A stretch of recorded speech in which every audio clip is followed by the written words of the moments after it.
Hi friends, எல்லாருக்கும் வணக்கம். இன்றைக்கி நாங்கள் எங்கே இருக்கோன்னு பார்த்தீங்கன்னாக்கா புளியகுளம் தான். ஸோ கோயம்புத்தூரில் இருக்க எல்லாருக்குமே தெரியும் புளியகுளம் விநாயகர் கோயில். இந்த கோயில் வந்துட்டு 19 அடியில் இருக்குது விநாயகர். ஸோ ஸோ வந்துட்டு நீங்கள் பார்த்தீங்கன்னாக்கா இந்த விநாயகர் சிலை செய்கிறதுக்கு 190 டன் எடையுள்ள கல்லால் ஒரு கல்லால் செஞ்சுருக்காங்க. ஸோ இங்கே வந்து எல்லாம் நாங்கள் புத்தாண்டு அன்னைக்கு வந்து இங்கே சாமி கும்பிட்டோம்.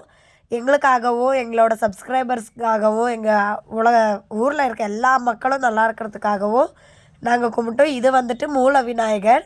இது வந்துட்டு ராகு கேதுக்கு நல்ல ராகு கேது பயிற்சிக்காக வந்துட்டு இந்த சாமியை கும்பிடுவாங்க. இதுதான் என்ட்ரன்ஸு பாருங்கள். ஸோ இதில் ஃபுல்லாக சுற்றி ரோடு நடுவில் வந்துட்டு விநாயகர் கோயில் இருக்கும். ஓகே ஃப்ரெண்ட்ஸ், நாங்கள் அவ்வளோதான் இல்லை சாமி கும்பிட்டாச்சு. நான் குழந்தைங்க எங்களோட ஹஸ்பண்ட் எல்லாம் வந்து சாமி கும்பிட்டோம். ஸோ சாமி பிரசாதம் வாங்கிட்டு நாங்கள் அப்படியே கிளம்பிட்டோம். ஸோ ஓகே வாங்க இப்போ போகலாம். டாடா.